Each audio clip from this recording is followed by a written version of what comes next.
Salve, salve rapaziada, vamos para mais um videozão insano aí sobre notícias do Flamengo. Já se inscreve no canal e ativa o sininho para sempre receber novos vídeos. E notícias de última hora que Vene Casagrande soltou no programa do SBT Esportes. Confere aí. Olha aqui, o Flamengo encara o Corinthians nesse sábado sob comando do interino Mário Jorge mais uma vez. Confira agora as novidades. O ano cada vez mais se definindo, a final da Libertadores absolutamente definida entre Fluminense e Boca, esse jogo que será no Maracanã. E agora os times do Campeonato Brasileiro tentando colocar o trem no trilho. Absolutamente todos, né? O Botafogo, que é o líder e está agora com o interino Lúcio Flávio, tentando se reencontrar o seu bom futebol.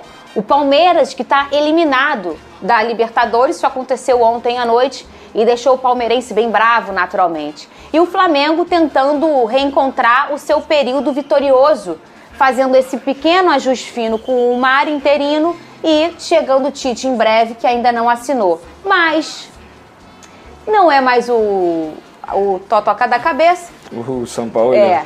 E aí, então, com isso, sobe o drone de Vene Casagrande, que nós temos a escalação do Flamengo.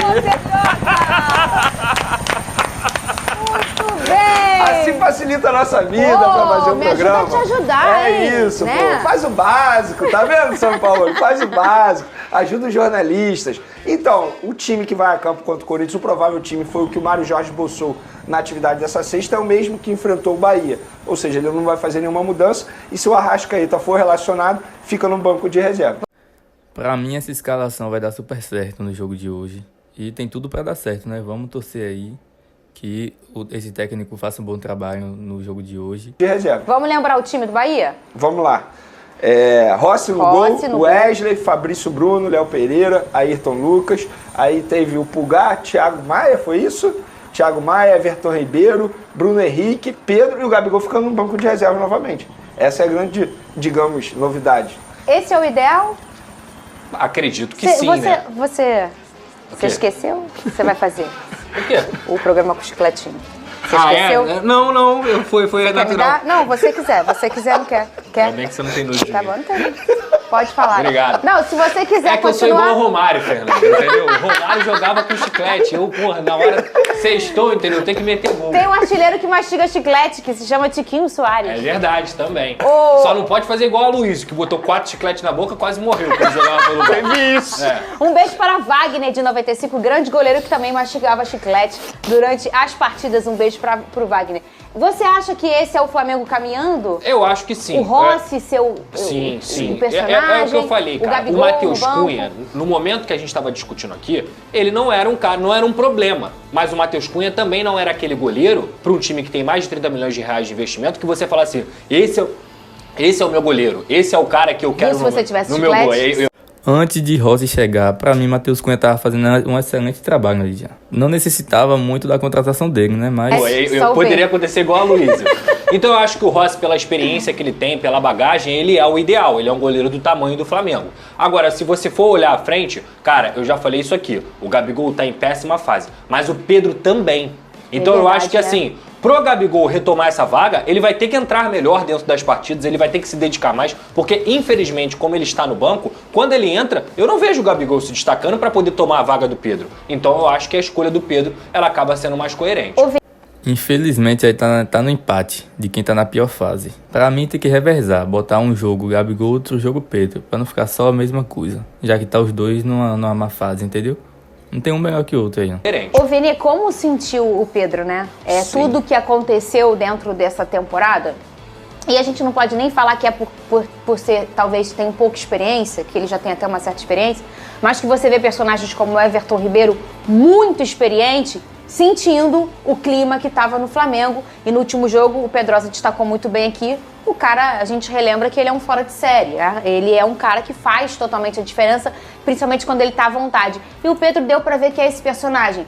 Tudo bem que ele foi um foco principal, com essa questão agressiva que começa o Flamengo, começa com um problema onde ele toma um soco no ambiente de trabalho dele. Isso deve ser muito difícil, né? Fernando, eu não consigo nem julgar o Pedro ou criticar o Pedro, até porque eu já falei isso aqui várias vezes e volto a repetir. O Pedro, se ele pudesse, ele nem estaria mais vestindo a camisa do Flamengo. Ele recebeu oportunidades, recebeu propostas para poder se despedir do Flamengo durante a janela de transferência. Um clube que fez uma proposta oficial ao Flamengo foi o Benfica. O Pedro queria ir e por ele nem estaria mais no Flamengo. Então assim, eu não consigo criticar. Óbvio que vai chegar um determinado momento que ele vai ter que retomar um bom futebol. Acho que esse momento será quando o novo treinador chegar. Finalizando a contratação do Tite... Sem dúvidas aí, ele vai retomar confiança quando o Tite assumir o Flamengo aí. Ele vai ter mais confiança, vai ter mais vontade de jogar e esquecendo tudo que aconteceu no Flamengo, né?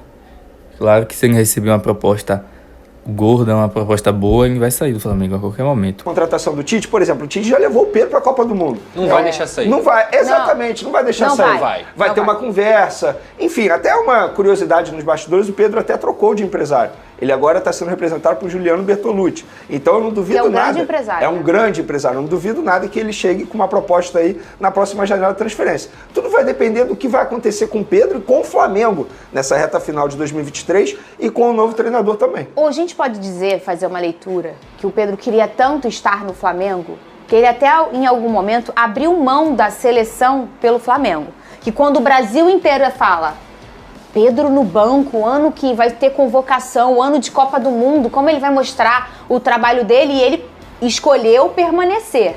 E aí depois, coisas de Deus, né, os deuses do futebol e o Deus maior que é o nosso, que bota o Dorival ali no caminho desse menino e põe ele para encontrar o Gabigol juntos dentro de campo, o único que conseguiu fazer isso acontecer, e isso dá a vaga da seleção pro Pedro. Então, assim, eu acredito obviamente, foi o cara que ele levou para a Copa do Mundo. A confiança, ela vai ser extremamente necessária. A questão do Pedro é que ele não abriu mão só da seleção naquele momento, ele abriu mão da Europa. A cada tempo que passa, é mais difícil dele ir para a Europa. Quando ele escolhe ficar no Flamengo e acredita que vai vencer no Flamengo e vence, isso é uma escolha do jogador e que muita gente criticava, a gente não achava. Que se dependesse do Pedro, ele já estaria na Europa, mas só que como ele tem um amor muito maior pelo Flamengo, ele ainda não foi. Ele viu que ainda não é a hora de ir, então ele vai continuar. A gente não achava que era, Pedro, você tá desperdiçando o seu talento. E ele preferiu chega com atualizações porque tem Flamengo e Corinthians no final de semana, Pedro. E a minissérie Tite segue, né? Tudo bem, Mari? Um beijo pra você, beijo também, Mari Pereira, abraço, Donan, todos os amigos desse Sport Center. Segue a minissérie, daqui a pouco, pular pra próxima semana, a gente já pode categorizar como novela, né? Essa novela aí, Tite Flamengo, porque as partes seguem conversando, como a gente já alertava há algum tempo, é um contrato longo, né? Um contrato detalhado que tem que se fazer, ex-treinador de seleção brasileira, comissão técnica, bônus, valores para acertar. A gente falava que o Flamengo quer pagar o teto, que imagina que na gestão Landim existe atualmente 4,5 milhões de euros, 25 milhões de reais por temporada para um treinador. Pagou isso para Jorge Jesus pós-2019, era o contrato que ele rompeu. Vitor Pereira também, então tá nesse tipo de conversa aí.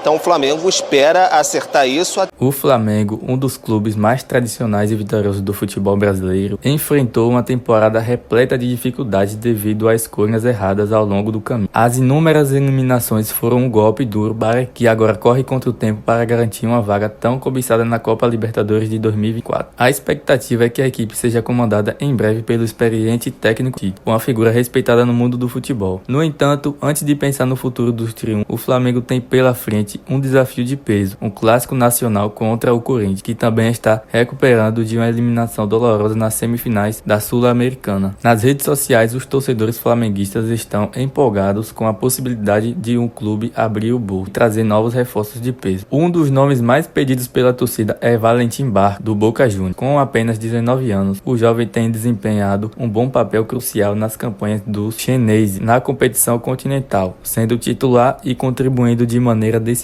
inclusive na eliminação do Palmeiras por meio de penalidade. Claro, a concorrência para garantir a contratação de Barco é acirrada, especialmente de equipes europeias de olho no talentoso emergente. A idade do jogador é um fator que atrai atenção. No entanto, a favorosa torcida do Flamengo não deixa dúvida sobre o seu desejo de ver Landim, o presidente do clube, pelo menos fazendo uma sondagem pelo jogador. Acreditam que a chegada de Barco representaria uma melhora significativa no setor ofensivo do Rio de Janeiro e fortaleceria fortaleceria as aspirações do Flamengo na busca pelo sucesso em competições. O futuro do Flamengo está repleto de desafios, mas a paixão e a esperança da torcida continua a ser força e motriz do clube.